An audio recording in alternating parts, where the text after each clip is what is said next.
Nanginginig si Samantha habang mas hinigpitan niya ang lumang knitted scarf na nakapulupot sa kanyang leeg. Tahimik ang kalsada sa hintayan ng bus. Walang paparating na bus sa malayo. Mga sasakyan lamang ang dumadaan. Ang kanilang mga ilaw ay kumikislap sa manipis na hamog ng papalubog na gabi. Muli na naman, hindi siya natanggap sa trabaho. Isa na namang araw ang lumipas na wala siyang napala. At parang tubig na dumadaloy sa pagitan ng mga daliri. Unti-unting nauubos ang perang hawak niya. Ilang sandali siyang huminga sa kanyang mga kamay. Pilit na pinapainit ang nanlalamig niyang mga daliri. Malamig ang hangin ng huling bahagi ng Nobyembre. May bahagyang ambon na bumabagsak mula sa ulap. Humahampas ang hangin sa mga puno at palumpong sa gilid ng kalsada. At hinahaplos nito ang buhok ng mga taong nagmamadaling maglakad pa uwi. Biglang may lumipad na walang lamang karton na kahon sa basang semento ng kalsada. Kumakaluskos ito habang tinatangay ng hangin. Napatingin si Samantha rito. May kakaibang lungkot sa kanyang mga mata. Hindi niya mapigilang isipin na parang ganoon din ang buhay niya ngayon. Isang karton na kahon. Walang laman, luma, at tinatangay ng hangin kung saan man gustuhin ng kapalaran. Ngunit 6 na buwan lang ang nakalipas, ibang-ibang lahat. May mga plano siya noon, may mga pangarap, may direksyon ng kanyang buhay, at may tiwala siya sa hinaharap. Maya-maya'y dumating na ang bus. Huminto ito sa harap ng hintuan. Umusok ang tambutso habang kumikiskis ang preno. Pagbukas ng pinto, mabilis na sumakay si Samantha. Hawak ang hood ng kanyang jacket upang hindi tangayin ng hangin. Umupo siya sa bakanteng upuan sa tabi ng bintana. Hindi siya maaaring sumuko. Ano man ang mangyari, kailangan niyang bumangon, kumapit at patuloy na lumaban. Sa panahon ngayon, bihira na ang mag-asawang namumuhay ng tahimik at matagal na magkasama. Pero si Samantha, naranasan niya yon. 20 taon silang nagsama ng kanyang asawang si Neil. May mga pagtatalo, may mga hindi pagkakaunawaan. Ngunit palagi rin silang nagkakabati. Hindi dahil madali ang lahat, kundi dahil naniniwala sila na mas mahalaga ang pamilya. Lalo na ang magkaroon sila ng anak. Saan pa ba sila kukuha ng oras para pag-usapan ang mga problema sa relasyon? Kapag kailangan tulungan ang kanilang anak sa takdang aralin, kapag may nilulutong pagkain sa kusina, kapag umaalsa na ang masa ng tinapay sa palanggana, laging may kailangang gawin. At ang mga bagay na yon, sapat na para punuin ang bawat araw ng kanilang buhay. Nagkakilala sina Samantha at Neil sa isang hintuan ng bus noong sila ay mga estudyante pa lang. Matagal na niligawan ni Neil ang mahiyain at tahimik na si Samantha. Matigas ang ulo ng binata. Hindi siya sumuko. Sa loob ng halos 1 taon na panliligaw, sa wakas ay pumayag din si Samantha. Pagkalipas ng 10 buwan, nagpakasal sila. "Bakit ka pa nagpapakipot, Samantha?" Mahigpit na tanong noon ng kanyang ina. "Kunin mo na siya habang nandyan pa. Magandang lalaki yan, masipag, simple at may direksyon sa buhay. Hindi man siya gwapo pero hindi naman yun ang mahalaga sa lalaki." Napabuntong hininga si Samantha noon. "Tama ka naman, ma," sagot niya. Ngunit hindi pa rin siya sigurado. "Mas mabuti nang siya na ang piliin mo," pagpapatuloy ng kanyang ina. "Baka kapag naghintay ka pa, ang matira na lang ay ang mga lasenggo at tamad." Paulit-ulit yon na sinasabi ng kanyang ina. Hanggang sa bandang huli, sumuko rin si Samantha sa payo ng ina at sa tinatawag na praktikal na pag-iisip. Simple lang ang naging kasal nila, ngunit masaya. Noong panahong yon, kakasimula pa lang magtrabaho ni Neil sa isang pabrika. Maliit pa ang kanyang sahod, samantala si Samantha naman may ibang pangarap. Pangarap niyang maging artista sa teatro. Nag-aaral siya noon sa isang paaralan ng teatro.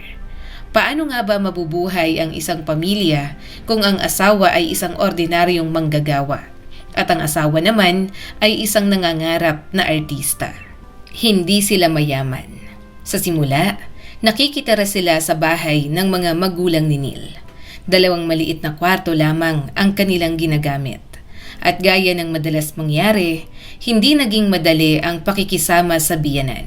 Laging may napupuna ang kanyang biyanan. Maliraw ang paraan ng pagprito ng pancake. Maliraw ang tuwalyang ginamit sa pagpupunas ng pinggan. Laging may mali. Ngunit nagtitiis si Samantha. Sinisikap niyang sundin ang payo ng matatanda. Hindi niya ikinikwento sa asawa ang mga pagtatalo nila ng kanyang biyanan. Sa halip, palihim niyang ipinapahiwatig kay Neil ang ideya na mas mabuting bumukod sila. Paulit-ulit niya itong sinasabi. Hanggang sa makalipas ang 3 taon, isang araw, biglang nagulat si Samantha sa sinabi ng kanyang asawa. "Bibili tayo ng bahay," masayang sabi ni Neil. "Lilipat tayo sa labas ng lungsod." Nanlaki ang mga mata ni Samantha. "Magkakaroon tayo ng sariling bakuran," excited na kwento ni Neil. "Magtatanim tayo ng mangga, bayabas, kalamansi. Magkakaroon tayo ng gulayan at mag-aalaga tayo ng mga manok." Sa isang banda, masaya si Samantha. Sa wakas, makakaalis na sila sa bahay ng biyanan. Pero sa kabilang banda, hindi niya gaanong gusto ang ideya ng pagtatanim at pag-aalaga ng hayop. Hindi yon ang pangarap niya. Ang pangarap niya ay tumayo sa entablado, mag-perform sa harap ng mga tao. Hindi ang magbunot ng damo sa bakuran. Hindi ang mag-alaga ng mga manok. Si Neil naman, hindi niya kailanman pinuna ang pangarap ng asawa. Ngunit hindi niya rin ito gaanong pinapansin. Para bang wala siyang pakialam dito. Hindi tulad ng kanyang ina, na naniniwala na aksaya lamang ng oras ang pagiging artista. Malaki ang lupain na binili nila. Ngunit luma ang bahay. Kailangan itong kumpunihin mula sa bubong hanggang sa sahig. At para kay Samantha, napakahirap ng pagkukommute papunta sa teatro mula sa bago nilang bahay. Napabuntong hininga na lang siya. At muli, tinanggap ang sitwasyon. Lumipat sila at unti-unting inayos ang bahay. Sa kabila ng lahat, mas mabuti pa rin ang may sariling bahay kaysa makitira sa mga biyanan. "Sabi ko na sa'yo, mabuting lalaki si Neil," proud na sabi ng kanyang ina habang pinagmamasdan ang bagong bahay ng kanyang anak. "Kapag natapos ninyo ang renovation, magiging masaya kayo. Magtiwala ka sa akin." Tumango si Samantha. Ngunit hindi niya sinabi sa kanyang ina ang totoo, na napakalayo ng biyahe papunta sa teatro at napakaraming gawain sa bahay, na kahit 10 kamay pa ang tumulong, parang hindi pa rin sapat. At pagkatapos, dumating ang unang pagbubuntis. Halos hindi siya makakain. Nasusuka siya sa lahat ng amoy. Hindi siya makalabas ng bahay.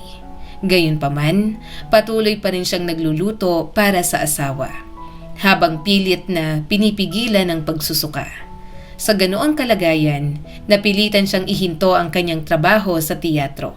Hindi kailangan ng teatro ang isang aktres na laging nahuhuli at madalas nawala. Samantala, halos hindi na nagpahinga si Neil sa trabaho. Gusto niyang matapos agad ang pagkukumpuni ng bahay. May dahilan siya. Malapit na kasing ipanganak ang kanilang anak na lalaki, si Matt. Unti-unting nasanay si Samantha sa kanyang bagong papel. Ang maging ina, ang pagising sa gitna ng gabi, ang paghele sa umiiyak na sanggol, ang pakikipaglaro, ang pagpapaligo, sa paulit-ulit na gawain ng pagiging ina. Minsan, naiisip niya na parang wala namang teatro sa kanyang buhay. Parang wala siyang ibang pangarap noon, na para bang ang lahat ng nakaraan niya ay isa lamang panaginip. "Nagawa ko na ang lahat ng tungkulin ng isang lalaki."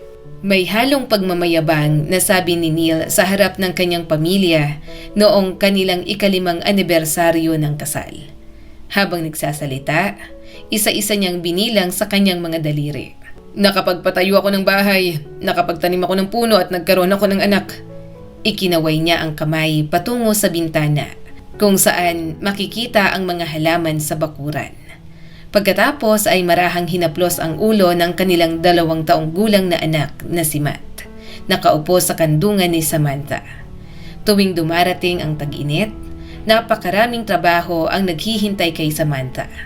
Kailangan niyang magbunot ng damo sa taniman, mamitas ng mga prutas sa likod ng bahay, at diligan ang mga tanim na kamatis at pipino sa gulayan. Sa paglipas ng panahon, ang dating nangangarap na aktres ay natutong gumawa ng atsara, pickles at iba't ibang klase ng jam. At sa tuwing may sobra, masaya itong ipinapamigay ni Neil sa kanilang mga kamag-anak. Lumipas ang mga taon. Unti-unting napasok ang kanilang pamilya sa isang umiikot na gulong ng mga responsibilidad. Para silang mga ardilyang tumatakbo sa loob ng gulong. Paikot-ikot, walang pahinga. Hindi man sila nangangarap ng marangyang buhay, ngunit hindi rin naman sila nahuhuli kumpara sa iba.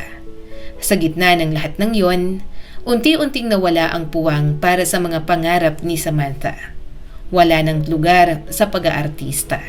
Para sa mga pangarap ng kanyang kabataan. Para sa mga lihim na pangarap na minsan ay nagbigay sa kanya ng saya. Paminsan-minsan, kapag nagkakaroon siya ng sandaling pahinga, uupo siya sa tabi ng bintana sa kusina. May hawak na tasa ng mainit na tsaa. Pinagmamasdan ang mga ulap sa langit. At pilit na pinapatahimik ang kanyang isipan. Ngunit bihira siyang makaupo ng higit sa 15 minuto. Palaging may kailangang gawin. Palaging may naghihintay na gawain. Ang katamaran ang ugat ng lahat ng problema. Palaging sinasabi ng kanyang ina. Kapag abala ang tao, wala siyang oras para sa kung ano-anong kalokohan. Noong panahon namin, nagtatrabaho lang kami at tahimik na namumuhay. Lumipas pa ang ilang taon. Nang 3 taong gulang na si Matt, isinilang naman ang kanyang nakababatang kapatid na babae.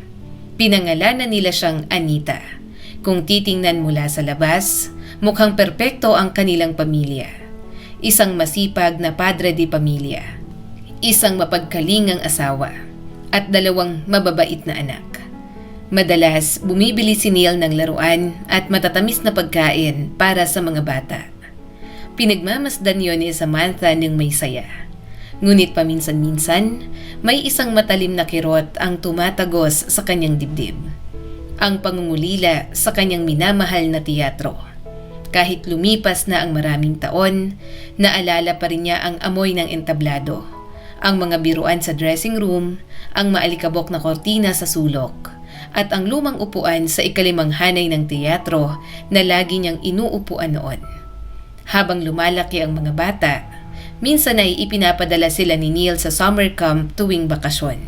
Sa mga panahong wala ang kanilang mga anak, paminsan-minsan ay nagkakaroon ng pagkakataon ang mag-asawa na makipagkita sa mga kaibigan, maglakad-lakad, o kaya naman ay magbakasyon. Ngunit kahit ganon, hindi lubos na na-e-enjoy ni Samantha ang mga sandaling yon. Si Neil ay isang workaholic. Kahit nasa bakasyon, ang iniisip niya pa rin ay kung ano ang susunod na dapat gawin, kung ano pa ang kailangang ayusin sa bahay. Kailangan na nating palitan ang bubong ng bahay, sasabihin ni Neil habang nakahiga sa sofa. Sa susunod na taon, magpapagawa tayo ng maliit na swimming pool. Tsaka, kailangan ding ayusin ang mga kable sa garahe. Ang mga usapang yon, bagamat nakakahinga ang kanilang katawan, ay lalong pinupuno ng pagod ang kanilang mga isipan. Lagi na lamang umiikot sa bahay, sa mga gawain, sa mga responsibilidad. Habang lumilipas ang mga taon, unti-unting nawala sa alaala ni Samantha ang mga linya ng mga karakter na dati niyang kabisado sa teatro. Ang dating mga monologue at eksena ay napalitan ng mga recipe sa kusina at mga aralin sa mga libro ng mga bata. Lumaking matalino at mausisa si Matt. Isa siyang mahusay na estudyante. Kahit abala sa pag-aaral, nakakahanap pa rin siya ng oras upang tulungan ang kanyang mga magulang. Sa kanyang ama, namana niya ang sipag at tiyaga. Sa kanyang ina naman, namana niya ang magandang memorya at ang kakayahang umunawa sa damdamin ng ibang tao. Si Anita naman ay kabaligtaran ng kanyang kuya. Matigas ang ulo, palaban, madalas siyang makipag-away sa mga kaklase. Kung minsan ay ginuguhitan pa niya ng bigote ang mga larawan sa mga aklat. Gayunpaman, Hindi naman gaanong nalalayo ang kanyang marka sa paaralan kumpara sa kanyang kuya. At dahil sa kanyang matapang na ugali at matalas na dila, natuto ang kanyang mga kaklase na huwag siyang aagrabyaduhin. "Daddy's girl talaga," pabirong sabi ni Neil habang tinuturuan ang kanyang anak na babae kung paano magkamay na parang boksingero. Ngunit isang araw, may dumating na balita na parang martilyong bumagsak sa ulo ni Samantha. Patay na si Neil. Isang aksidente sa pabrika. Ang mismong supervisor ng kanyang asawa ang tumawag upang ipaalam ang balita. "Agad siyang namatay," sabi nito sa cellphone. Ayon sa ulat, dahil sa kapabayaan ng isang kasamahan sa trabaho, natapilok si Neil sa isang kasangkapang naiwan sa sahig. Napatama ang kanyang kamay sa isang makina. At yon ang naging sanhi ng trahedya. Nagkaroon ng malaking ingay ang insidente. Sumugod sa pabrika ang mga mamamahayag. Dumating din ang mga opisyal ng kumpanya at mga eksperto upang magsagawa ng investigasyon. Nagbukas ng kasong kriminal ang pulisya. Ngunit kahit ano pa ang gawin nila, hindi na maibabalik si Neil. Ang pamilya ay naiwan ng walang haligi ng tahanan. Ang asawa ay naging balo. At parang may maitim na anino na bumalot sa buhay ni Samantha. Hindi pa doon natapos ang problema. Ilang buwan bago mamatay si Neil, bumili siya ng malaking SUV na hulugan. Sa simula, sinubukan ni Samantha na bayaran ang ilang hulog mula sa kanilang ipon. Ngunit kalaunan, napilitan siyang ibenta ang sasakyan upang mabayaran ang utang. Ngunit hindi pa rin doon natapos ang mga masamang balita. Unti-unting lumabas ang isang masakit na katotohanan. Si Neil pala ay adik sa sugal. Malaki ang bahagi ng kanilang pera ang naubos niya sa pagsusugal. At nang maubos ang kanilang ipon, nangutang siya sa mga bangko, sa mga kaibigan, at maging sa mga katrabaho. Noong una, ayaw paniwalaan ni Samantha ang mga kwentong yon. Ngunit nang magsimula ng tumawag ang mga kolektor ng utang upang maningil, wala na siyang magawa kundi tanggapin ang katotohanan. "Nako, napakalaking gulo ang iniwan ng asawa mo," reklamo ng kanyang ina habang ikinukumpas ang mga kamay. "Ma, wag mong pagsalitaan ng masama ang patay," mahinang sabi ni Samantha. "Wala akong pakialam," sagot ng kanyang ina habang nakapamewang. "Ang galing niyang magkunwari. Akala ng lahat ginagawa niyang lahat para sa pamilya, para sa bahay, para sa mga anak. Pero kasinungalingan pala ang lahat. Sino ang mag-aakalang ganun siya?" Napabuntong hininga si Samantha. Masakit mong tanggapin, tama ang kanyang ina. Sa paningin ng lahat, si Neil ay isang matagumpay at responsableng lalaki. Ngunit sa likod ng lahat ng yon, may tinatagong malalim na bisyo ang kanyang asawa. Isang adeksyon na tinatakasan niya sa pamamagitan ng walang tigil na pagtatrabaho. Habang patuloy na nababawasan ang pera ng pamilya, ang mga gastusin naman ay nananatiling pareho. At para kay Samantha, ang tunay na laban ng kanyang buhay ay ngayon palang magsisimula. Pagkalipas ng 6 na buwan, ginawa ni Samantha ang pinakamahirap ngunit tanging desisyon na kaya niyang gawin. Ibinenta nila ang kanilang bahay. Ginamit niya ang perang yon upang bayaran ang mga utang na iniwan ng kanyang asawa. At pagkatapos, lumipat sila ng kanyang 2 anak sa isang maliit na apartment sa lungsod. Hindi naman nagtagal ang paghahanap ng bibili sa bahay. Mabilis na natuloy ang kasunduan. Ngunit para kina Samantha, Matt at Anita, hindi naging madali ang pagbabago. Mula sa maluwag na bahay na may bakuran, ngayon ay nakatira sila sa isang simpleng 2-bedroom apartment. Kinailangan nilang masanay sa mas maliit na espasyo, mas tahimik na buhay at sa mas limitadong gastusin. Gayunpaman, nalutas nito ang ilan sa kanilang mga problema. Nakapag-enroll ang mga bata sa bagong paaralan sa lungsod. At para kay Samantha, malinaw na ngayon ang isang bagay. Kailangan niyang magtrabaho. Kailangan niyang kumita ng pera upang may maipakain sa kanyang mga anak. at upang mabayaran ang upa sa kanilang tirahan. Ngunit may isang tanong na patuloy na gumugulo sa kanyang isip. Saan nga ba makakahanap ng trabaho ang isang 40 taong gulang na babae na walang karanasan sa trabaho sa loob ng maraming taon? At may diploma lamang mula sa paaralan ng teatro, mahigit 10 taon na ang nakalipas. Hindi niya alam ang sagot. Habang naglalakad sa mga kalye ng lungsod, pakiramdam niya ay naliligaw siya. Sa simula, sinubukan niyang magtrabaho sa palengke. Ngunit hindi siya handa sa pagiging bastos ng mga mamimili. At lalo na sa mabibigat na gawain. Ang pagbubuhat ng mga kahon ng gulay at prutas ay hindi niya kinaya. Si Samantha ay isang magalang, mahinahon at edukadong babae. Kaya sa unang araw pa lang, pinauwi na siya ng may-ari ng tindahan. Mas bagay ka sa isang library, sabi nito. Hindi sa palengke. Ngunit wala siyang oras para maawa sa sarili.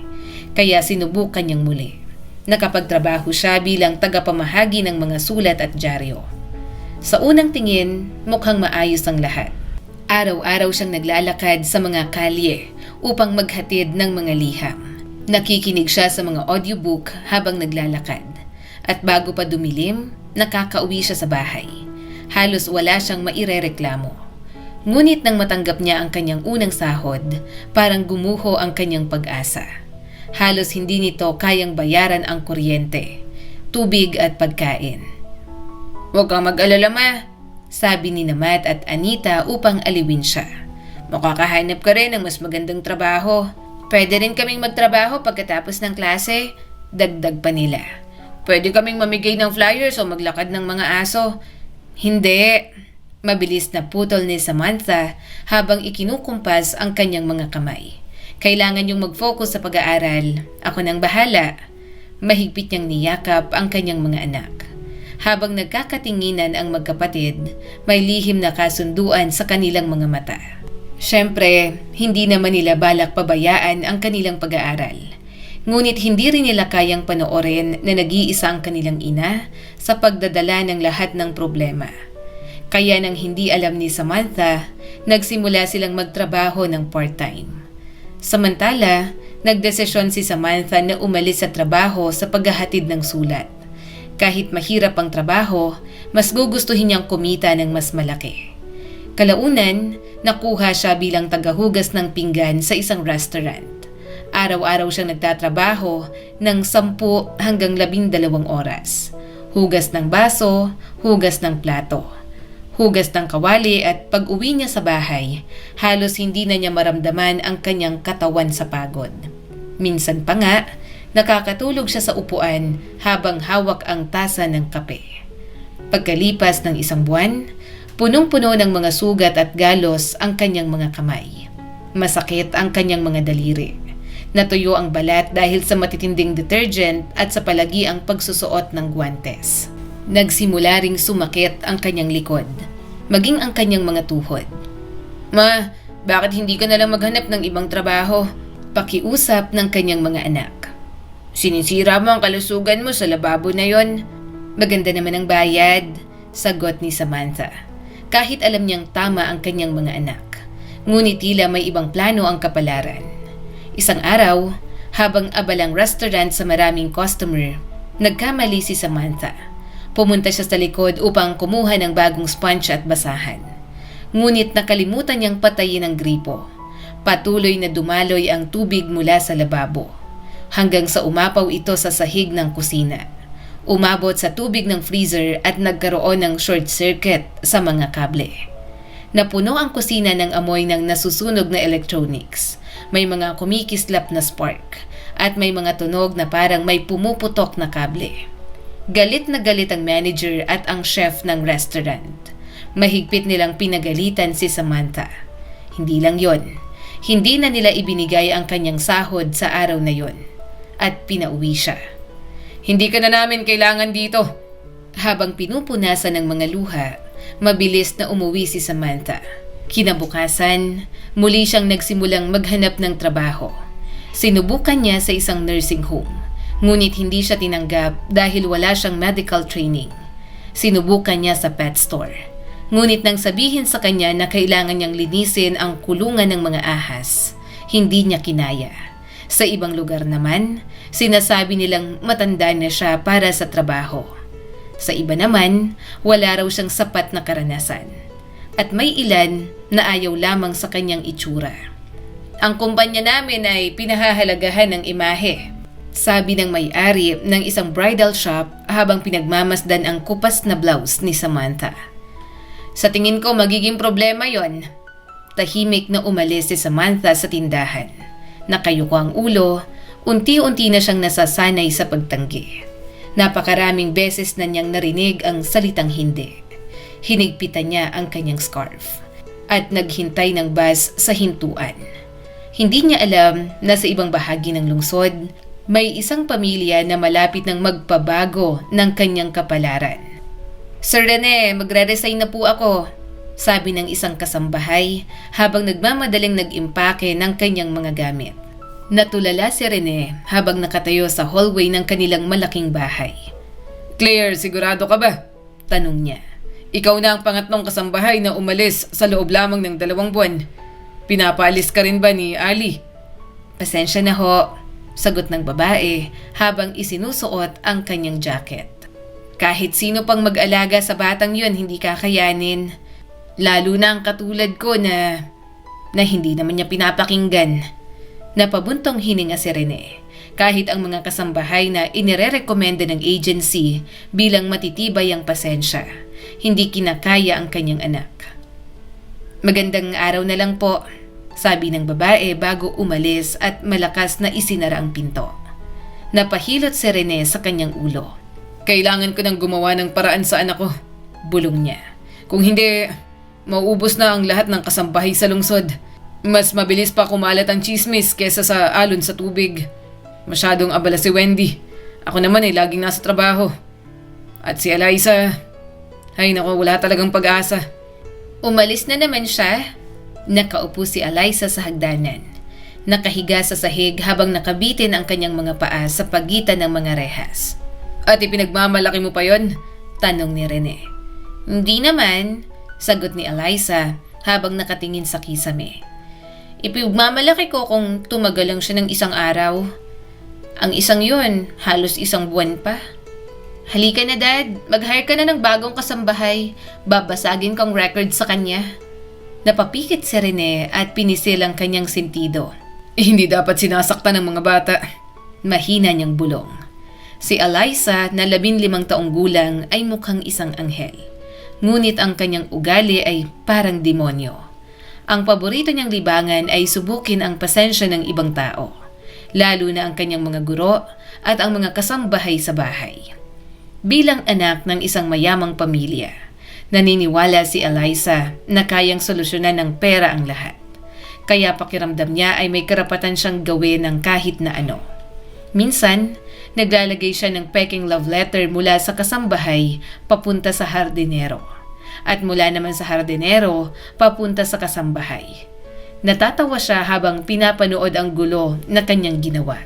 Minsan naman, naglagay siya ng liham mula sa hardinero papunta sa kanyang ina. Hindi natuwa si Wendy sa biro. Pinagalitan niya ang hardinero dahil sa kahihiyan. Ngunit hindi doon natapos ang kalokohan ni Eliza. Nagsimula siyang manakot ng mga kasambahay. Naglalagay siya ng PC sa pinto upang may matisod. Nagtatapon ng laroang paniki at gagamba sa mga labahan. Itinatago ang mga cellphone sa mga bentilasyon at nagpapatugtog ng mga nakakatakot na tunog sa gabi. Hindi na nakapagtataka. Ang iba'y umaalis na halos maputi ang buhok sa stress. Hindi nagtatagal ang mga kasambahay. Ang iba naman ay nauutal na sa takot. Ang iba, namumula sa hiya. Sinubukan ni Rene na kausapin ang kanyang anak. Ipinaliwanag niya kung gaano kahalaga ang tulong ng mga kasambahay sa kanilang bahay. Ngunit walang pakialam si Eliza. At kapag tinaasan siya ng boses ng kanyang ama, tatakas siya papunta sa kanyang ina. Umiiyak at doon magsisimula ang panibagong problema. Wendy, wala nang gustong magtrabaho sa bahay natin. Reklamo ni Rene sa kanyang asawa. Kahit tinaasan ko ng sweldo, wala pa rin pumapayag. Ay nako, sagot ni Wendy habang bahagyang kumunot ang kanyang ilong. Ang mga agency na yan, puro pera lang ang habol. Maghanap ka na lang ng independent. Baka isang bagong dating sa lungsod o kaya isang matandang malilimutin. Perfect! Biglang palakpak ni Eliza. Magpapanggap akong kambal. Iisipin ng lola na yon na nababaliw na siya. Ano ba yung sinasabi mo? Galit na sabi ni Rene habang hinahawakan ng sweater ng kanyang anak. Mama, nasasaktan ako. Biglang iyak ni Eliza. Bitiwan mo siya, Rene. Malamig na sabi ni Wendy habang umiikot ang kanyang mga mata. Mas mabuti pang maghanap ka na lang ng tutor sa math para sa kanya. Mas madaling sabihin kaysa gawin. Bulong ni Rene habang pinapakawalan ng anak. Agad namang nagtago si Eliza sa likod ng kanyang ina at inilabas ang dila niya sa kanyang ama. Abalang-abala ang mag-asawang Rene at Wendy sa kanilang mga trabaho. Si Rene ay manager ng lokal na sangay ng isang malaking bangko. Samantalang si Wendy, may-ari ng isang chain ng modernong butik ng damit. Nakatira sila sa isang malaki at magarang 2 palapag na bahay. May hardin, may swimming pool, natural lamang na wala silang oras para sa gawaing bahay. Kaya mas pinili nilang mag-hire ng kasambahay, cook at hardinero kaysa gawin ang lahat ng yon mismo. Lumaki si Eliza na halos laging kasama ang mga nani at kasambahay. At doon niya natutunan ng isang bagay, kung gaano kasarap paglaruan ang pasensya ng ibang tao. Habang ang ibang bata ay naglalaro ng manika, gumuguhit o tumatalo ng lubid, si Eliza naman ay may kakaibang libangan. Minsan, tinatanggal niya ang ulo ng mga plastic na Barbie at masayang inilalagay yon sa kaldero ng sopas. Natatawa siya kapag naririnig ang sigaw ng pamilya habang kumakain. Sa halip na maglaro ng patintero o Chinese garter, bumibili siya ng silikon na uod sa tindahan ng pangingisda. Ang mga uod na yon ay madalas na napupunta sa mga tasa ng kape o bag ng mga kasambahay. Hindi rin nagbago ang kanyang ugali sa paaralan. Dahil dito, marami sa kanyang mga kaklase ang naaaliw sa kanya. Walang kahirap-hirap para kay Eliza ang baguhin ang marka sa class record o sirain ang klase sa iba't ibang paraan. Minsan, gumagamit siya ng chalk na paraffin upang hindi mabura ang sulat sa board. Minsan naman, nilalagyan niya ng paraffin ang sahig upang maging madulas. Minsan pa nga, kinuha niya ang bungo mula sa skeleton sa biology room. O kaya, pinagpapalit niya ang sapatos ng mga first year sa gym. Pagsapit ng 8 baitang, maging ang principal ng paaralan ay halos napapagod na sa kanyang mga kalokohan. Ngunit sa kabila ng lahat ng yon, magaling pa rin siyang mag-aral. Nananalo pa nga siya sa ilang kompetisyon sa paaralan. Ngunit kamakailan lang, nagsimula siyang mahirapan sa mathematics. Hindi niya maintindihan ang mga bagong aralin. Dahil sa inis, minsan ay ibinabato niya ang kanyang mga libro sa sulok ng kwarto. Ang mga tutor naman, mas mabilis pa silang umalis kaysa sa pagdating nila. Kailangan mo talagang seryosohin ang problemang to, sabi ni Wendy habang nakataas ang kilay. Nakakahiya naman kung ang anak mo ay bumabagsak sa math habang ikaw ay nagbibilang ng pera buong araw. Sige na, sabi ni Rene habang ikinakaway ang kanyang kamay. Hindi ko na alam kung alin ang uunahin. Tutor ba o kasambahay? Ay nako. Pareho na, sagot ni Wendy. Pagkatapos ay mabilis siyang lumabas ng bahay. Kunin mo na pareho, sigaw pa niya habang kumakaway. Pareho, bulong ni Rene habang papunta sa kanyang laptop. Sige, subukan natin ulit. Samantala sa kabilang bahagi ng lungsod, tahimik na nakaupo si Samantha sa kanilang maliit na apartment. Pinag-iisipan niya kung paano babayaran ang tumataas na singil sa kuryente at renta. Nanginginig ang kanyang mga kamay habang nagbabasa ng mga job advertisement sa internet. Isa na itong nakakapagod na gawain. Para bang isang walang katapusang siklo ng pag-asa at pagkabigo. Nani, cafe, cleaner, delivery, mahinang binabasa ni Samantha habang nag-i-scroll. Ma, pwede mo ba akong tulungan? Tanong ng kanyang anak na si Anita habang papasok sa kwarto. May hawak itong papel. Naagaw nito ang atensyon ni Samantha mula sa kanyang mabibigat na iniisip. Hindi ba pwedeng si Matt ang tumulong sa'yo? Pagod ngunit nakangiting sagot ni Samantha. Nasa kaibigan po siya, sagot ni Anita. Gumagawa sila ng essay sa araling panlipunan. Hindi niya sinabi ang totoo na ang kanyang kuya ay nagtatrabaho ng part-time sa isang fast food restaurant pagkatapos ng klase. May project po kami, paliwanag ni Anita. Kailangan naming gumawa ng report tungkol sa isang kamag-anak na may kakaibang buhay o propesyon. Kaya naisip ko, bakit hindi si great-grandfather Alfred? Hindi ba siya isang doktor sa military na gumagamot ng mga sundalo noong unang panahon? Napangiti si Samantha. Okay, magandang ideya yan. Sandali lang, kukunin ko yung mga lumang pictures niya. Tumawa si Samantha at pumunta sa balkonahe. May malaking cabinet doon. Doon niya inilalagay ang lahat ng hindi na kasya sa apartment. May lumang plato, sapatos, damit, mga lumang dokumento, mga garapon at mga photo album. Umupo siya sa isang lumang bangko.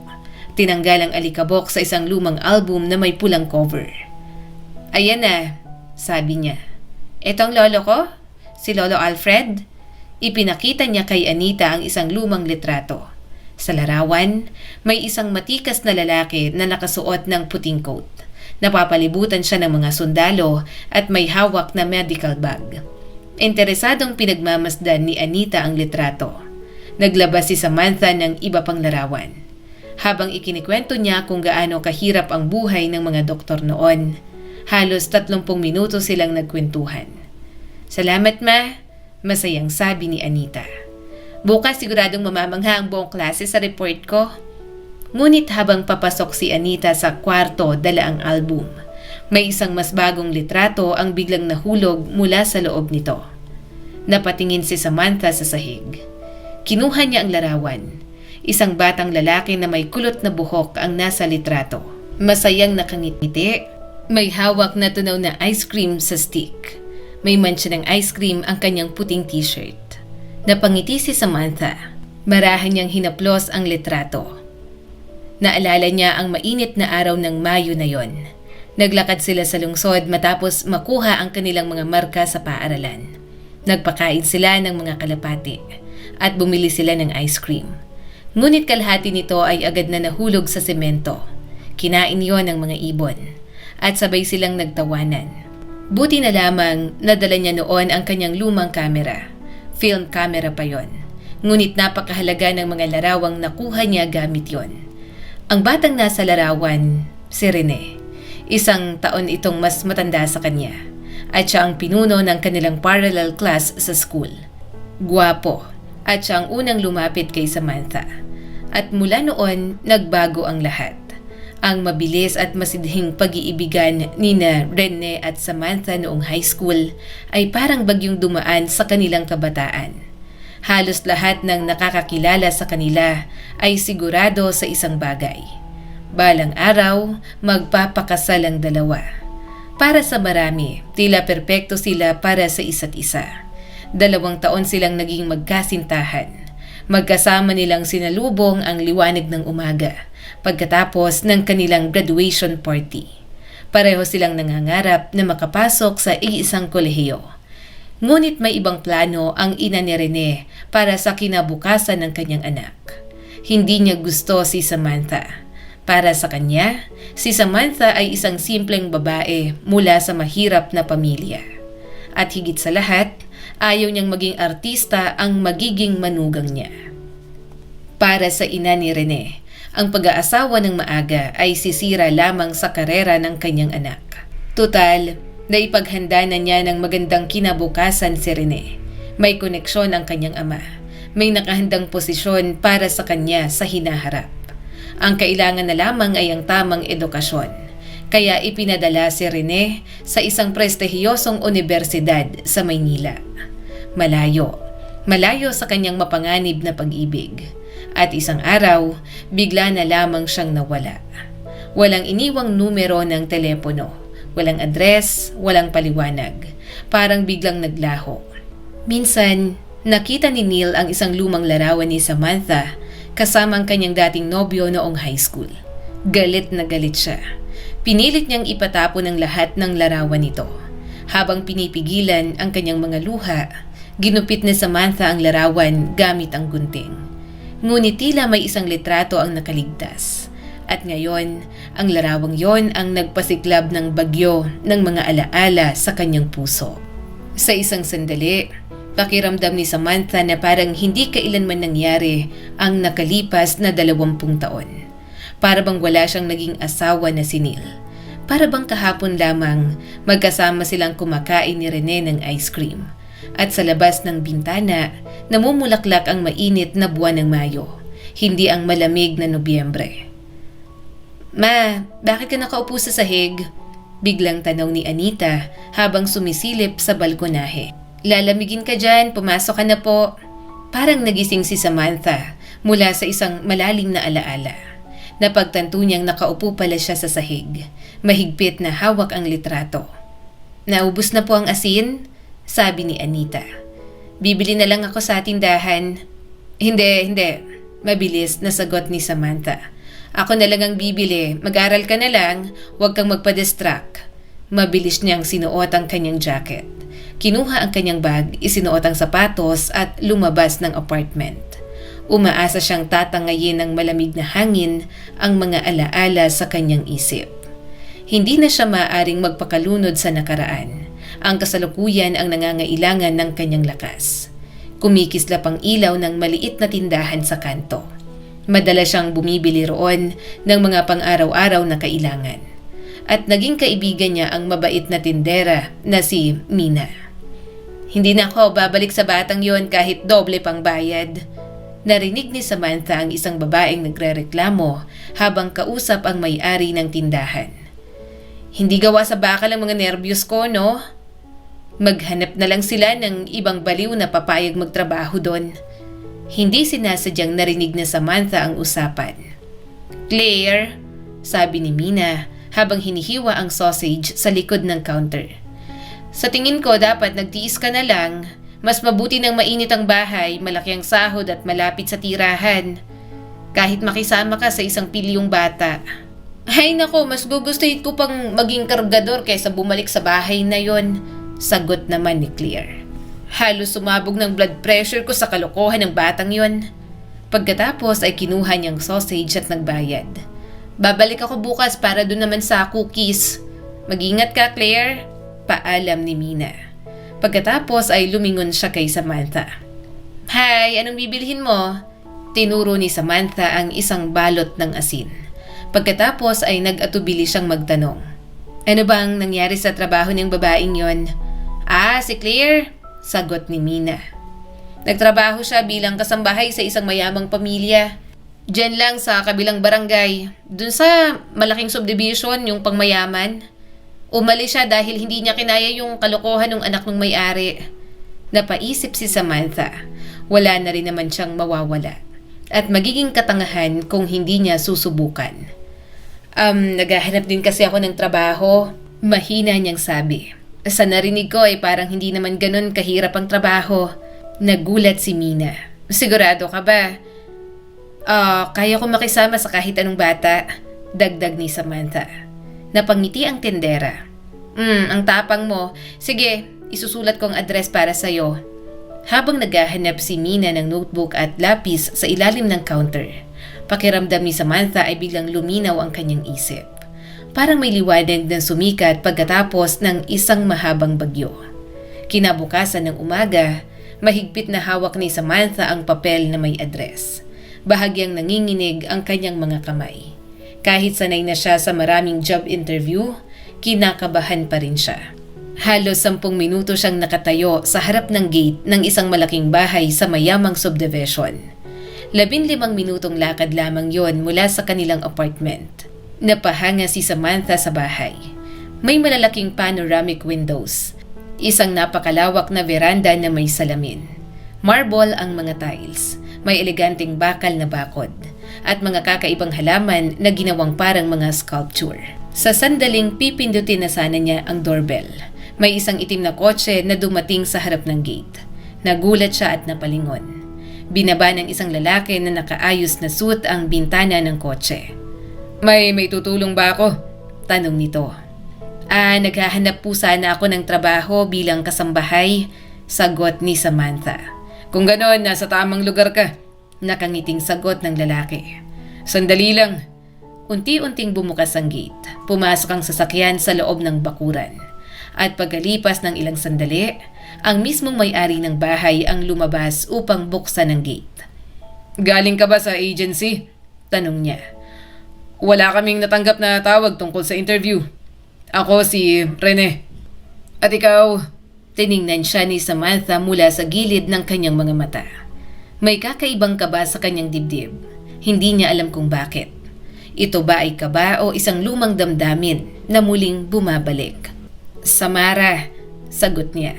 Hindi niya alam kung bakit siya nagsinungaling. Samara, Samantha. Hindi ho ako galing sa agency. Narinig ko lang sa mga kakilala na naghahanap kayo ng kasambahay. Mas mabuti pa nga yun. Masayang sabi ni Rene. Sabay silang naglakad papunta sa veranda. Umakyat sa mga marmol na hagdan. Samara, sabi ni Rene habang binubuksan ang pinto.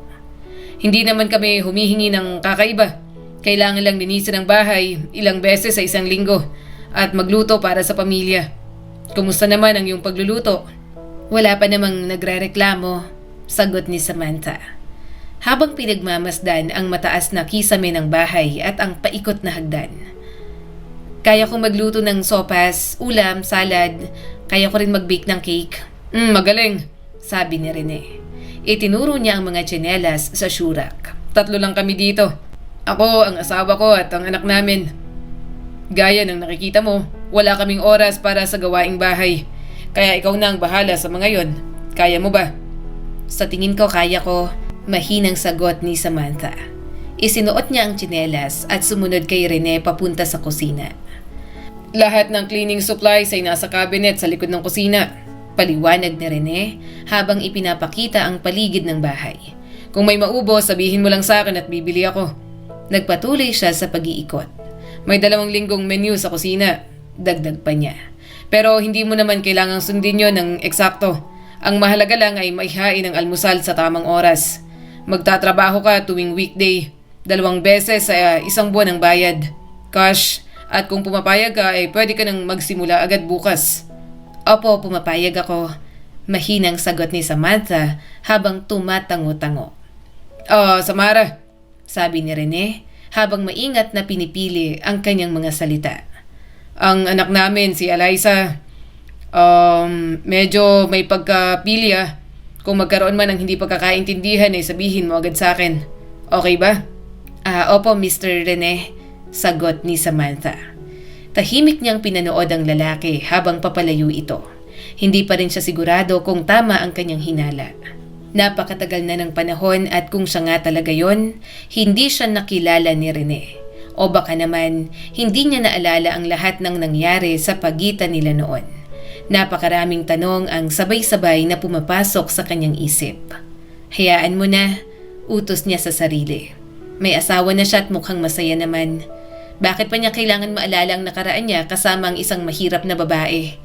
Isang byuda at isang single mother. Mas madalas ang trabaho kaysa sa inaasahan ni Samantha. Dumadating siya sa bahay ng pamilya 8:00 ng umaga. Nagluluto siya ng almusal para sa lahat. Nililigpit ang mesa, inaayos ang bahay, nagpupunas at naglilinis. Ang tanghalian naman ay minsan tumatagal ng ilang oras. Iba-iba kasi ang oras ng pagkain ng bawat miyembro ng pamilya. Pagkatapos ng hapunan at pagliligpit ng mesa, karaniwan ay 6:00 ng gabi tapos na siya sa trabaho. Kaunti na lamang ang oras na natitira para sa sarili niyang bahay at sa kanyang mga anak. Ngunit sapat naman ang kinikita niya. Sinisikap ni Matt at Anita na maging independent. Kaya na nilang magluto ng simpleng pagkain, magplantsa, maglaba, at para makapagpahinga ang kanilang ina pagdating mula sa trabaho, sila na ang gumagawa ng mga gawaing bahay. Minsan umupo si Samantha sa sofa sa pagitan ng 2 anak. Ipinulupot niya ang kanyang braso sa kanilang balikat at hinila sila papalapit sa kanya. Napakaswerte ko na kayo ang mga anak ko, sabi niya habang hinahalikan ng kanilang mga ulo. Kapag ganitong mga anak, walang nakakatakot sa buhay at kahit ano pang dumating ay malalampasan natin. Ngunit si Eliza, hindi siya siniseryoso. Si Wendy naman ay malamig at maikli kung makipag-usap kay Samantha. Parang mula pa noong unang araw ng trabaho niya, hindi na siya nito gusto. Sinisikap ni Samantha na pigilan ang mga alaala na patuloy na bumabalik sa kanyang isip. Palihim niyang sinusulyapan si Rene tuwing dumadaan ito. Sa tuwing malapit ito sa kanya, sa mga sandaling yon, naiisip niya kung siya nga ba talaga yon. Ngunit natatakot siyang magtanong. Malinaw naman na hindi siya nakikilala ni Rene. Paano naman siya makikilala? Ibang pangalan na sinabi niya. Ipinakilala siya ni Rene kina Wendy at Eliza bilang Samara. At ngayon, huli na para umatras. Mula pa lamang sa unang araw ng kanyang trabaho, sinubukan agad ni Eliza ang kanyang mga malulupit na prank. Minsan ay tinatanggal nito ang saksak ng vacuum cleaner habang naglilinis si Samantha. Minsan ibinabagsak nito ang pepper shaker sa sopas. Minsan ay tinatago ang bag ni Samantha. Hindi kailanman naboboard si Samantha. Kailangan niyang bantayan palagi ang batang yon. Bukod sa kanyang mga gawaing bahay, kailangan din niyang makipagsabayan sa mga kalokohan ni Eliza. Isang ordinaryong araw sa kalagitnaan ng linggo, nagpupunas si Samantha ng alikabok sa bookshelf sa sala. Bigla siyang nakarinig ng sigaw mula sa itaas. May kasunod na galit na boses at malakas na yabag pababa ng hagdan. Biglang pumasok si Wendy sa sala. "Samara!" Malakas niyang tawag dito. "Plinansya mo bang Italian blouse ko?" "Opo," sagot ni Samantha habang nagtataka. Tiningnan niya ang damit sa kamay ni Wendy. "Babawiin ko to sa sweldo mo," galit na sabi ni Wendy. At ibinato ang blouse sa mukha ni Samantha. "At isa pa, huwag mo nang hawakan ang mga damit ko." Pagkatapos ay mabilis itong bumalik sa ikalawang palapag. Naiwan si Samantha sa gitna ng sala. Hawak ang blouse. Nang tingnan niya ito, napansin niya ang pangit na dilaw na marka ng plancha sa likod ng damit. Naalala niya na nilagyan niya lang ito ng steam noong nakaraang araw. At maingat na isinabit sa closet ni Wendy. Sigurado siya na hindi niya yun plinansya. Ngunit huli na para magpaliwanag. Narinig niya ang mahinang tawa. Biglang lumitaw si Eliza mula sa sulok. Napatingin si Samantha sa kanya. "Hay nako, anong gagawin mo ngayon? Masyado kang malalaki maghiwa ng kamatis sa salad. Inililipat mo ang mga gamit kaya walang makakita. At ang kape mo, kadiri," sabi pa nito. Parang may bumara sa lalamunan ni Samantha. Uminit ang kanyang mukha. "Pero hindi ako nagrereklamo," dagdag pa ni Eliza. "Dahil ikaw ang unang taong hindi agad bumigay sa mga prank ko, challenge ka para sa akin at hindi ako magpapatalo." Pagkatapos ay umikot si Eliza at nawala na sa sulok ng hallway. Pinipigilan ni Samantha ang pag-iyak. "Hindi ako iiyak sa pangit na batang yun," bulong niya sa sarili. Naglakad-lakad siya sa sala. Uminom ng isang basong tubig at huminga ng malalim. Nang kumalma siya, muli niyang sinuri ang marka ng plancha sa blouse. Hinaplos ito ng kanyang kuko. May naalala siya at bahagyang napangiti. Maingat niyang tiniklop ang blouse at inilagay ito sa kanyang bag. Nagpa siya si Samantha na huwag sabihin kay Rene ang prank ni Eliza. May plano siya. Noong bata pa siya, nasunog ng kanyang ina ang isang silk na panyo gamit ang plancha. Hindi niya akalain na balang araw, magpapasalamat siya sa alaalang yon. Si Rene naman ay palaging mabait sa kanya, hindi tulad ng kanyang asawa at anak. Madalas itong nagtatanong kung may oras pa ba siya para sa kanyang pamilya. Hindi ito nagagalit. Minsan pa nga ay nagkakwento ito tungkol sa kanyang araw. Hindi alam ni Samantha kung ang kabaitang yon ay dahil lamang sa pagiging profesional o kung talagang gusto nitong kausap siya. Ngunit sa tuwing naririnig niya ang pangalang Samara, parang kakaibang pakiramdam niya. Kailangan niyang masanay. Dahil hindi pa niya alam kung paano ipapaliwanag kung bakit siya nagsinungaling tungkol sa kanyang pangalan. Habang papalapit ang katapusan ng Disyembre, halos wala nang gustong mag-isip tungkol sa pag-aaral o trabaho. Ang gusto lamang ng lahat ay umupo sa hapag ng Pasko.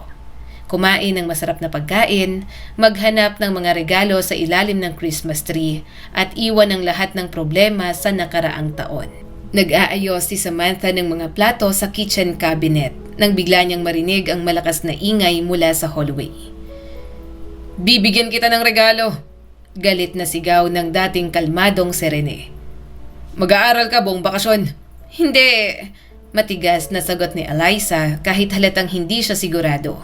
"Itatapon kong algebra na yan sa basura." "Ang totoong basura yung bunganga mo," sagot ni Rene habang galit na nakatingin sa anak. Agad namang nagtago si Eliza sa likod ng kanyang ina. "Rene, tama na!" Mabilis na sabi ni Wendy habang hinila ang kanyang asawa. "Hindi kailangan sumigaw ng ganyan dahil lang sa isang ordinaryong D. Maghahanap tayo ng tutor. Oo, kakausapin natin ang teacher. Tapos ng problema." "Hindi pa tapos ang problema," mariing sabi ni Rene habang hinawakan ang braso ni Eliza. "Rene, tigilan mong pagsigaw sa bata. Lalo na sa harap ng ibang tao." Sa sandaling yon, napansin ni Rene si Samantha na nakasilip mula sa pintuan ng kusina. "Maliwanag ang sinabi ko. Subukan lang niyang magtamad o tumakas." Pagkatapos ay lumabas siya ng bahay. Nagkatinginan sina Eliza at Wendy. At nang makaalis na si Rene, naglabas ng libro ng algebra si Eliza mula sa kanyang bag. At galit na itinapon ito palabas ng bukas na pinto patungo sa kalsada. Hindi man lang kumibo si Wendy. Napabuntong hininga lang siya. At agad na sumagot ng tawag sa telepono tungkol sa trabaho. Naiwan si Eliza na mag-isa sa hallway. Si Samantha naman ay narinig ang lahat mula sa kusina. Bigla niyang naunawaan ang nangyayari sa batang yon. Halos halata na ang problema. Ngunit sa parehong panahon, hindi rin ito madaling ipaliwanag. "Gusto mo bang tulungan kita sa math?" Mahinahong tanong niya habang inaabot ang kamay ng dalagita. Malungkot na tumingin si Eliza sa kasambahay. Hindi ko pa rin aaralin yon. Kahit para lang kontrahin ang tatay ko." Sinipa niya ang kanyang backpack. "May anak akong lalaki na mas matanda ng kaunti sa'yo," mahinang sabi ni Samantha. "Madalas ko siyang tulungan sa homework. May naalala pa ako kahit paano. Sinasabi mo ba yan para magyabang ka sa harap ng mga amo mo?" Mapanghamak na tanong ni Eliza. Nagulat siya sa sagot nito. "Paano kung gusto ko lang naman talagang tumulong?" Sagot ni Samantha habang yumuko upang maging kasing taas ng mata ni Eliza. "Ang dami ko nang ginawang kalokohan sa'yo," sabi nito. "Tapos gusto mo pa rin akong tulungan? Hindi ganun ang mundo. Subukan natin at makikita mo kung paano." Inabot niyang muli ang kanyang kamay. Matagal na tiningnan ni Eliza ang palad ng babae. Pagkatapos ay bahagyang tumango. "Sige, pero para lang subukan kung may alam ka. Hindi dahil gusto kong matuto." Napangiti si Samantha. "Sige, pagkatapos ng hapunan subukan natin." Kinagabihan, umabot ng 2 oras ang kanilang pag-aaral. Inaantok na si Samantha. Ngunit matyaga pa rin niyang ipinaliwanag kung paano lutasin ang mga equation at kung paano kumuha ng square root. "Hindi ka katulad ng ibang kasambahay," sabi ni Eliza matapos ang session. "Iba ka, mas simple o mas totoo. Hindi ko maintindihan ang mga stupid na letter at numbers na yan. Pero mas malinaw mong naipaliwanag kaysa sa math teacher namin." "Salamat," sagot ni Samantha.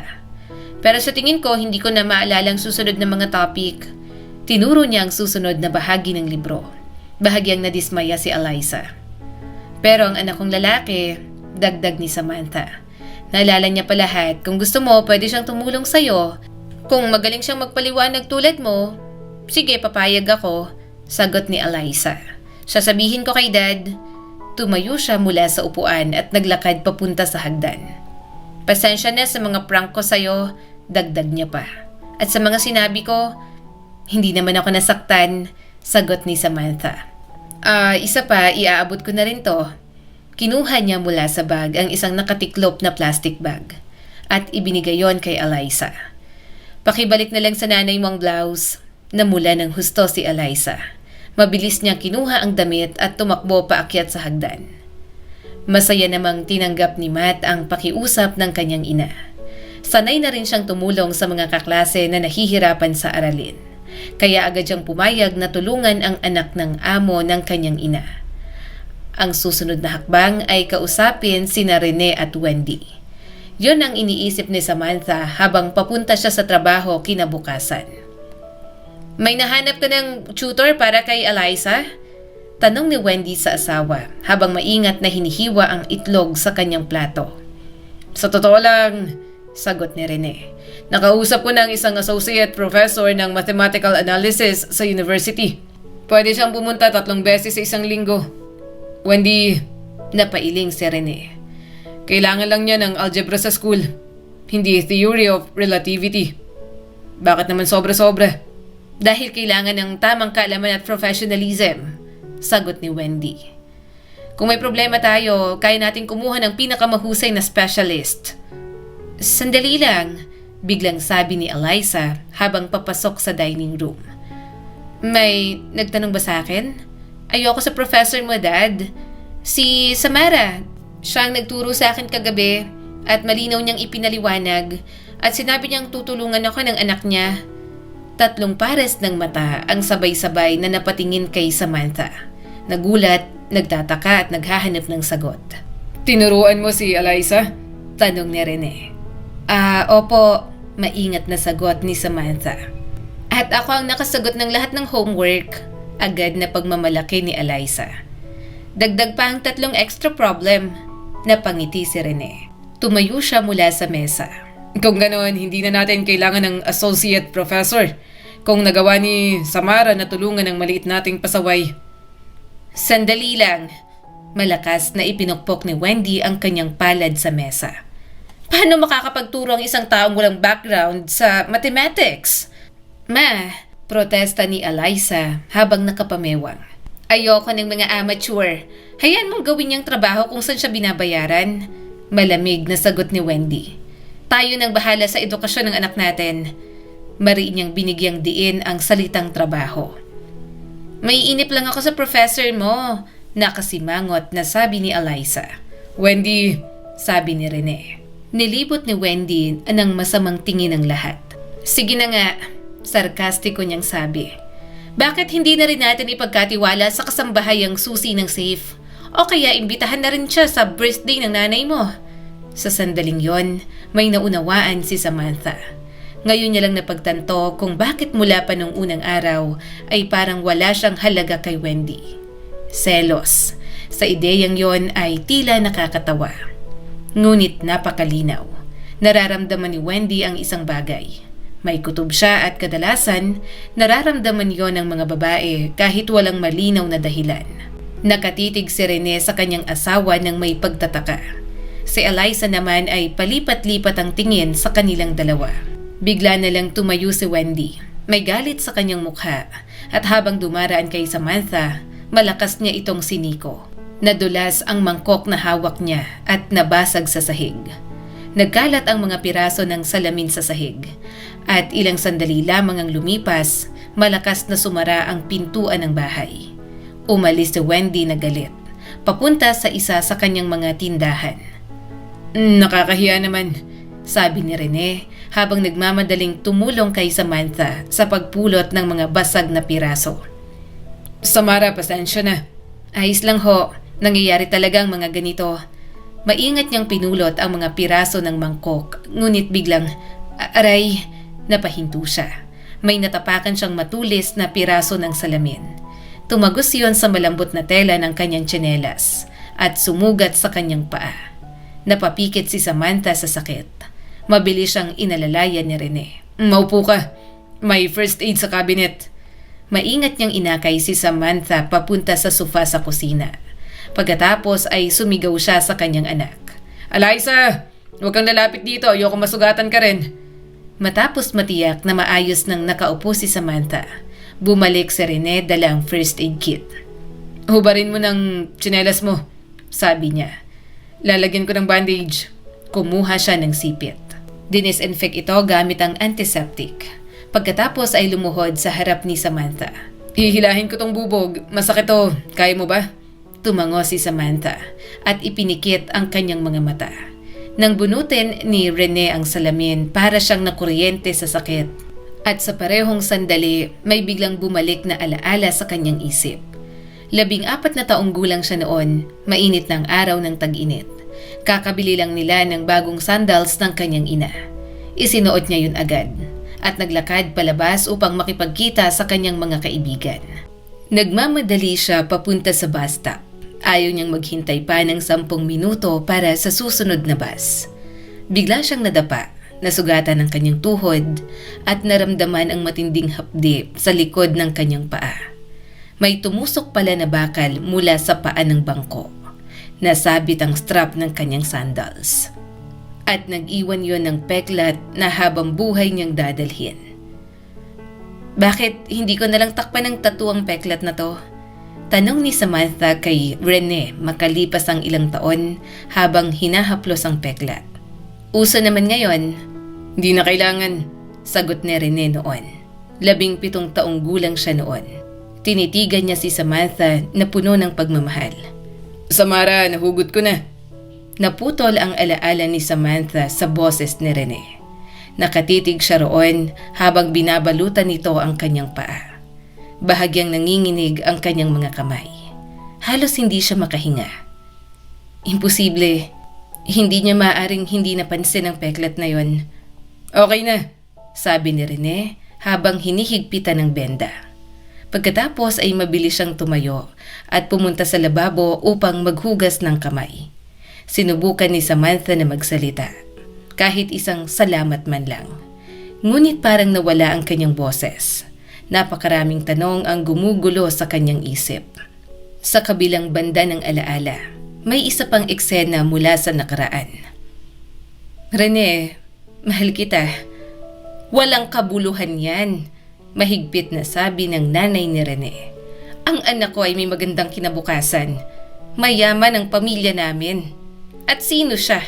Anak ng isang tendera at taxi driver? At gusto pang maging artista. Hindi mangyayari yan. Sa loob ng 2 taon na relasyon nila ni Samantha, paulit-ulit na narinig ni Rene ang sermon na yon. Sa huli, binigyan siya ng kanyang mga magulang ng 2 pagpipilian. Manatili kay Samantha ngunit magsimula sa wala. O iwan ang kanyang pag-ibig at mag-aral sa lungsod. Magtrabaho sa bangko ng kanyang ama. Matagal na nag-isip si Rene. Hanggang sa matapos ang graduation, hindi niya sinabi kay Samantha ang kanyang problema. Tinago niya ang kanyang mga alalahanin. Sa huli, hindi niya kayang subayin ang kanyang pamilya. Binura niya ang number ni Samantha. Sinunog ang lahat ng bagay na nagpapaalala sa kanilang pagmamahalan at umalis patungo sa Maynila.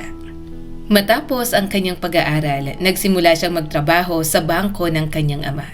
Dahil sa koneksyon at impluwensya ng pamilya, mabilis siyang umangat sa kanyang career. Ngunit sa kanyang personal na buhay, wala siyang matagal na relasyon.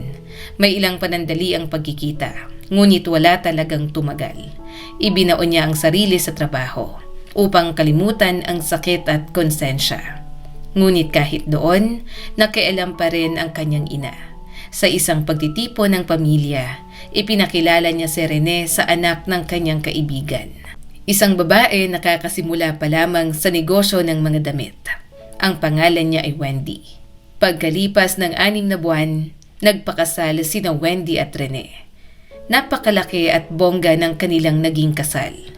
Punong-puno ng bisita at eksaktong 9 na buwan matapos ang kasal, isinilang ni Wendy ang isang batang babae. Pinangalanan nila itong Eliza. Ganun ang nangyari. Pagtatapos ni Rene sa kanyang kwento, habang hawak ang tasa ng tsaa na ngayon ay malamig na.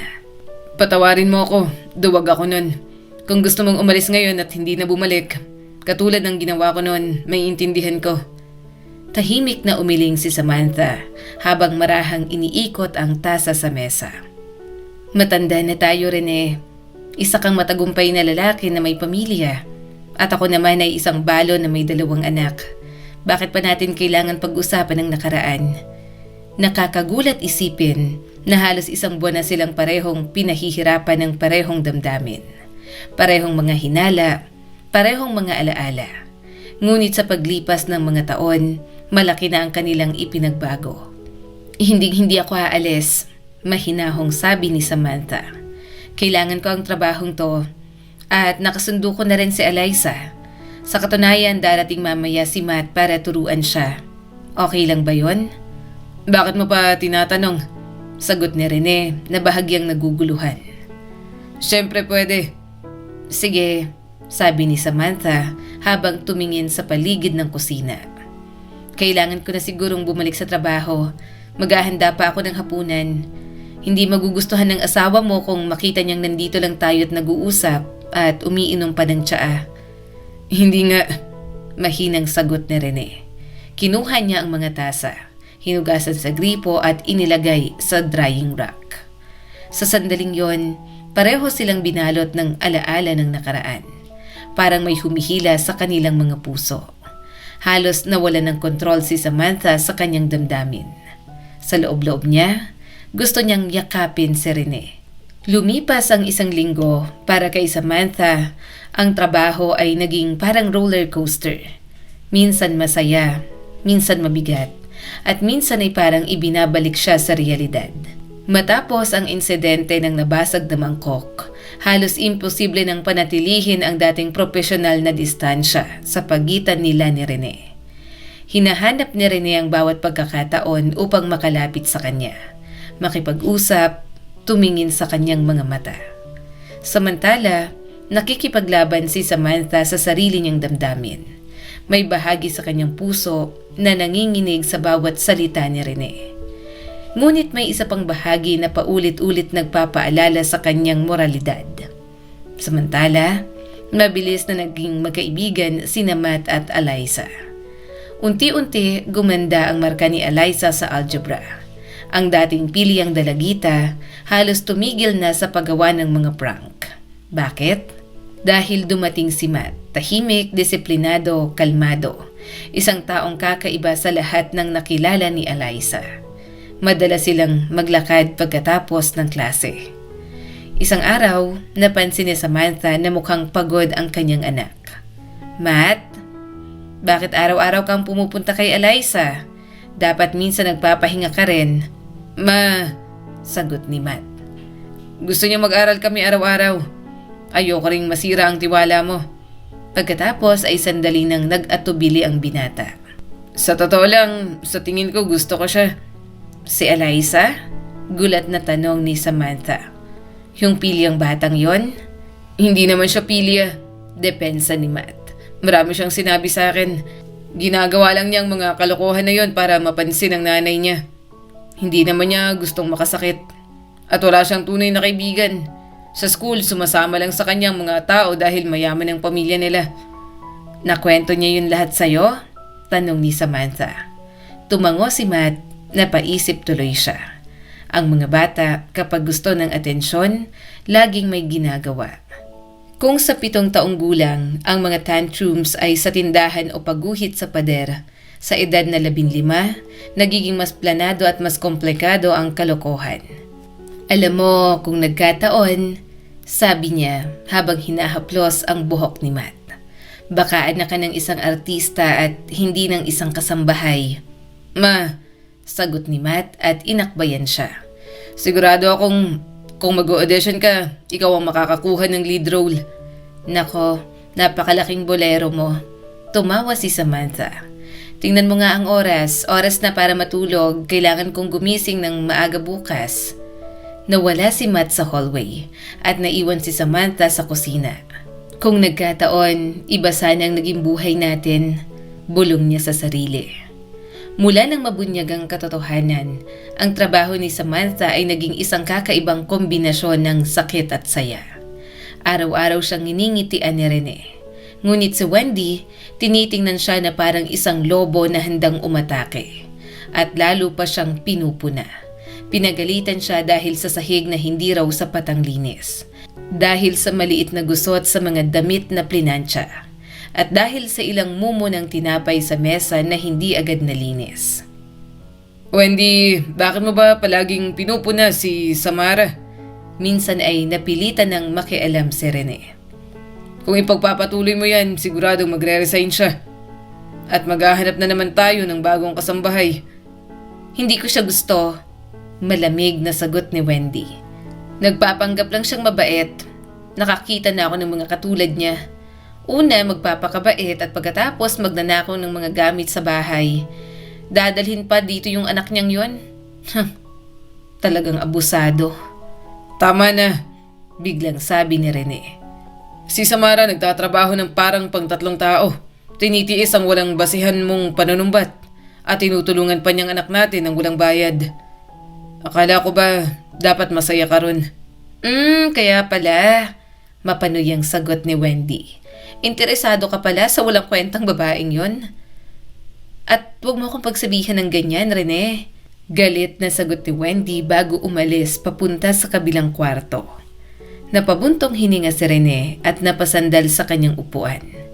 Habang lalo niyang iniisip si Samantha, lalo namang naiinis siya sa kanyang asawa.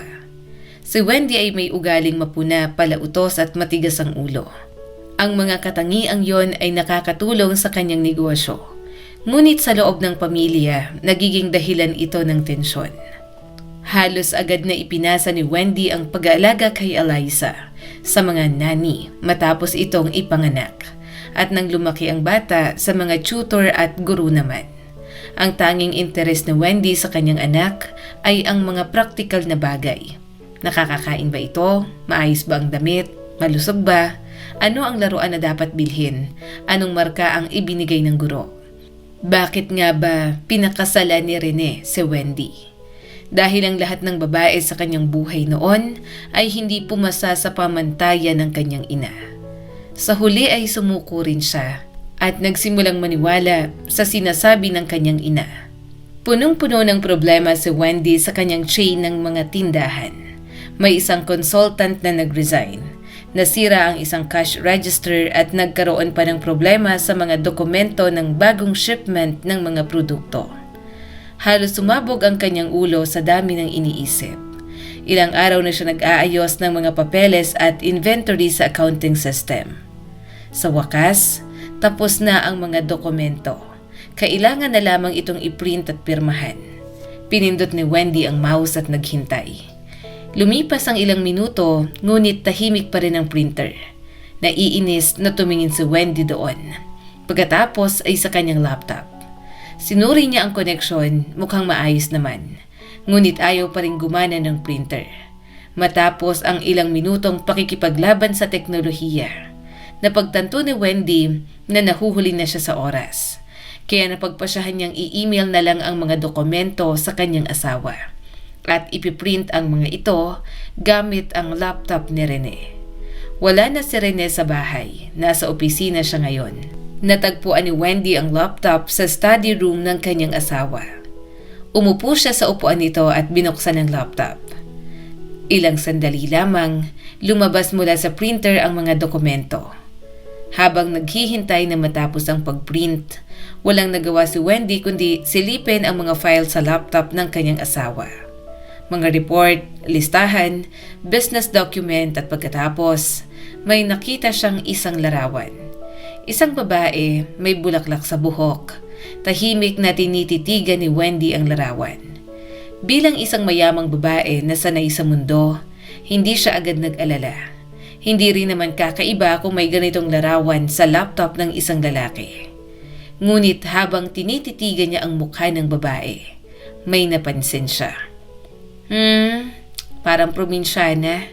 Ang simple, pero bigla siyang napahinto. Lumapit siya sa screen at mas mabuti itong tiningnan. Nanlaki ang kanyang mga mata. Ang babaeng nasa larawan ay parang ang mismong kasambahay nila. Unti-unting kumulo ang galit sa kanyang dibdib.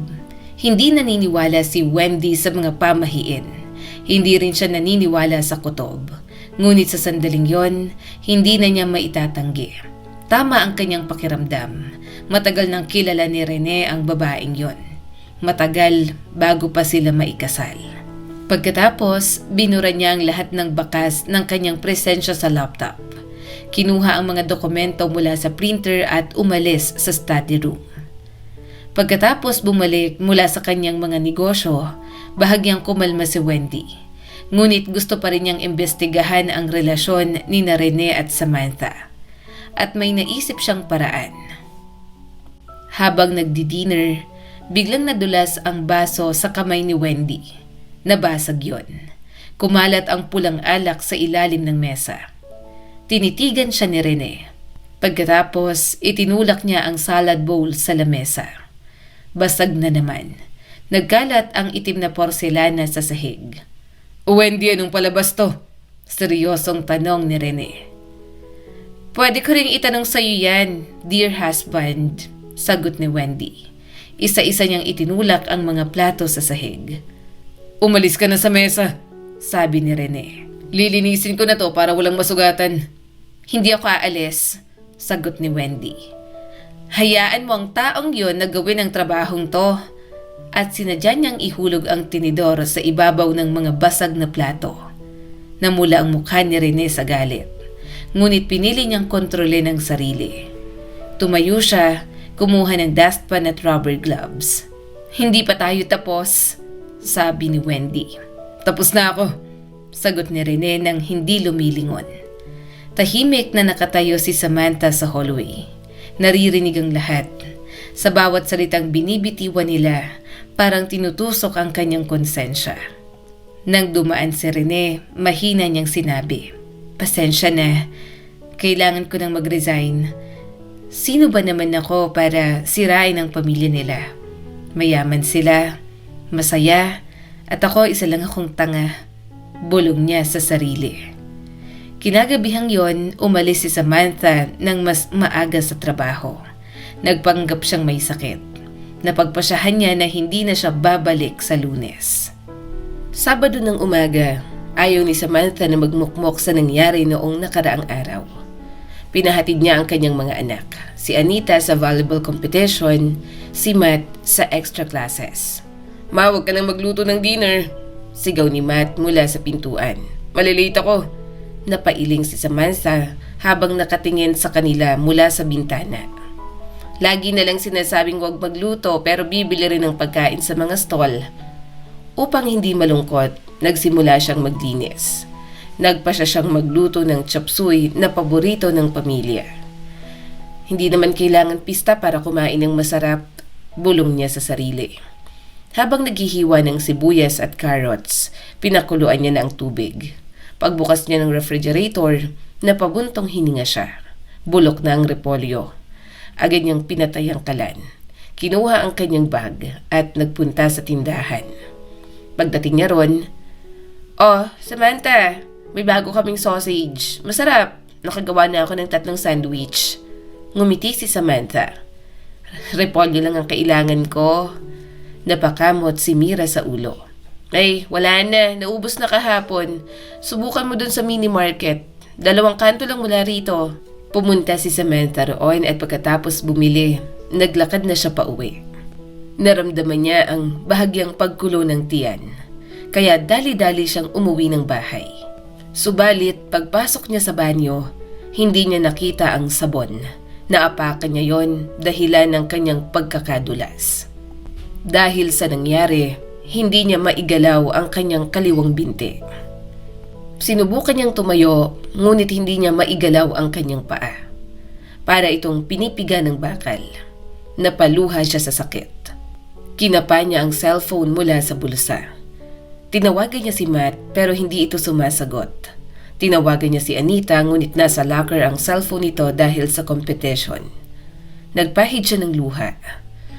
Sobrang sakit ng kanyang paa. Bigla niyang naalala ang pangalan sa phone book. Si Rene. Pinindot niya ang numero, 2 ring at sumagot ito. "Hello?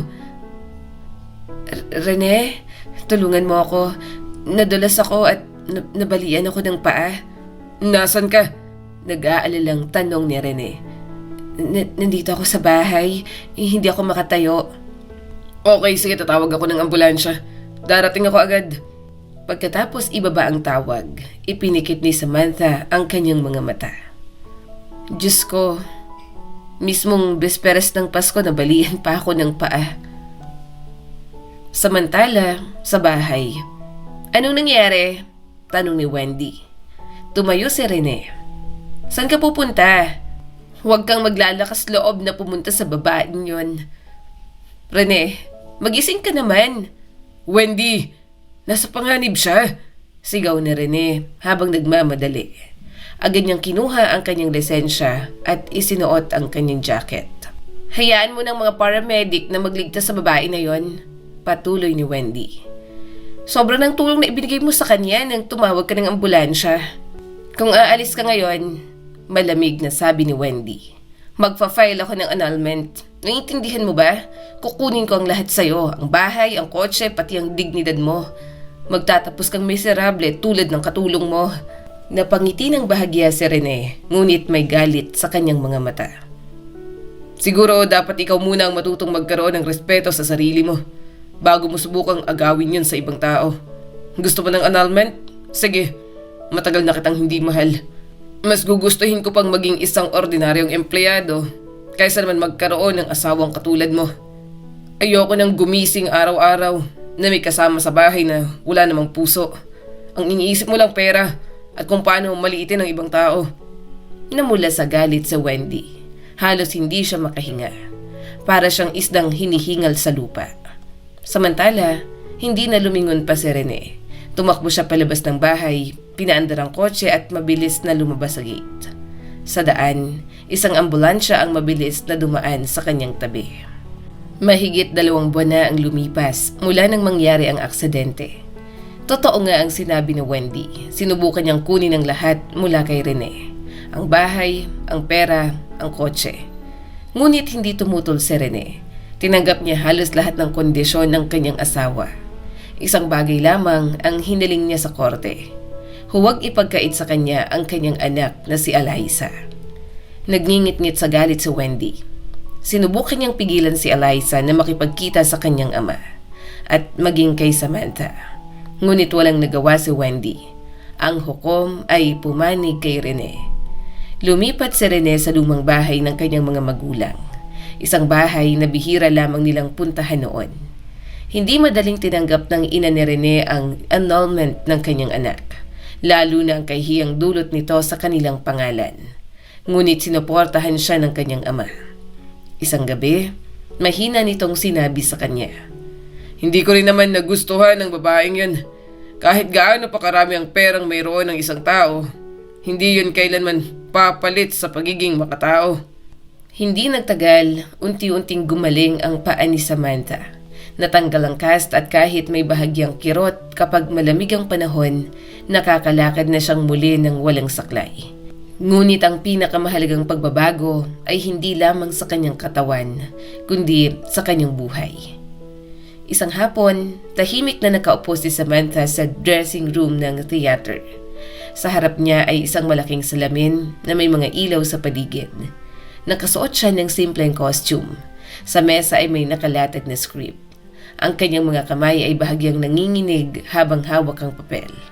Hindi dahil sa takot, kundi dahil sa matagal niyang pangarap na muling natutupad. Ilang buwan na ang nakalipas mula nang mangyari ang kanyang unang audition. Sa araw na yon, halos hindi siya makapaniwala nang makita niya si Mr. Bowman na naghihintay sa kanya. Nung una ay simpleng test lang ang inasahan niya. Ngunit nang matapos siyang umarte, nagkaroon ng katahimikan sa buong teatro. Pagkatapos ay marahang pumalakpak ang direktor. "Matagal ka naming hinintay," sabi nito. At mula noon, nagsimulang muli ang kanyang pag-arte sa entablado. Hindi man siya agad ang naging pangunahing aktres, ngunit bawat maliit na papel na ibinigay sa kanya ay tinanggap niya ng buong puso. Dahil para kay Samantha, ang mahalaga ay nakabalik siya sa kanyang pangarap. Samantala, si Rene ay unti-unting nagbago. Matapos ang kanyang annulment kay Wendy, tila mas naging payapa ang kanyang buhay. Hindi na siyang lalaking palaging pagod at nabibigatan sa loob ng sarili niyang bahay. Sa halip, mas madalas na siyang ngumiti. Mas madalas siyang bumisita kina Samantha at sa mga bata. Hindi nagtagal, naging malinaw sa lahat ang nararamdaman nila para sa isa't isa. Hindi na nila itinago pa. Isang gabi, matapos ang isa sa mga pagtatanghal ni Samantha, tahimik silang naglakad sa labas ng teatro. Mahinang bumubuhos ang ulan. Huminto si Rene at tumingin sa kanya. "Samantha," sabi niya, "sa pagkakataong to, Ayoko nang mawala ka ulit.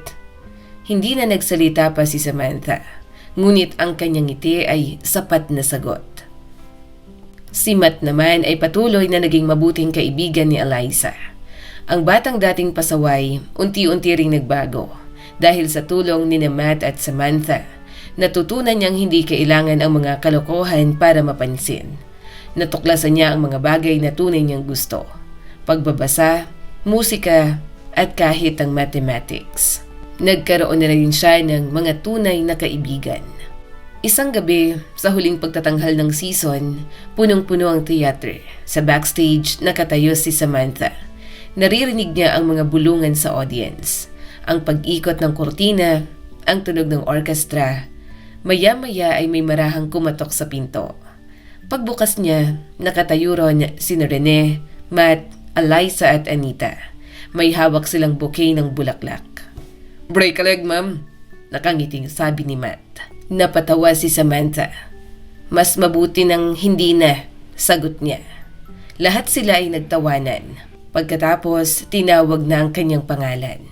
Lumakad siya papunta sa entablado at habang bumubukas ang kurtina, alam niya sa kanyang puso na kahit gaano kahirap ang pinagdaanan niya sa buhay, ang lahat ng yon ay nagdala sa kanya sa sandaling ito. Ang buhay ay hindi palaging sumusunod sa ating mga plano. May mga pagkakataon na tila nawawala ang lahat ng ating pangarap. May mga taong iiwan tayo, may mga pangyayaring magpapabagsak sa atin. Ngunit tulad ni Samantha, ang tunay na lakas ng isang tao ay hindi nasusukat sa kung gaano siya kataas umabot, kung hindi kung gaano siya katapang bumangon ulit. Ang mga pangarap na iniwan natin noon ay hindi kailanman tunay na nawala. Minsan, kailangan lamang ng tamang panahon upang muling mabuhay ang mga ito. At kung may mga taong naniniwala sa atin, mga anak, mga kaibigan, o isang taong matagal nang nagmamahal sa atin, ang dating imposible ay nagiging posible.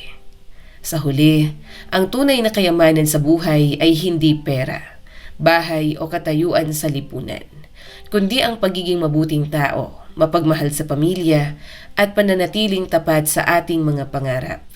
Dahil ang taong may pusong marunong magmahal at magpatawad ay hindi kailanman talo sa buhay.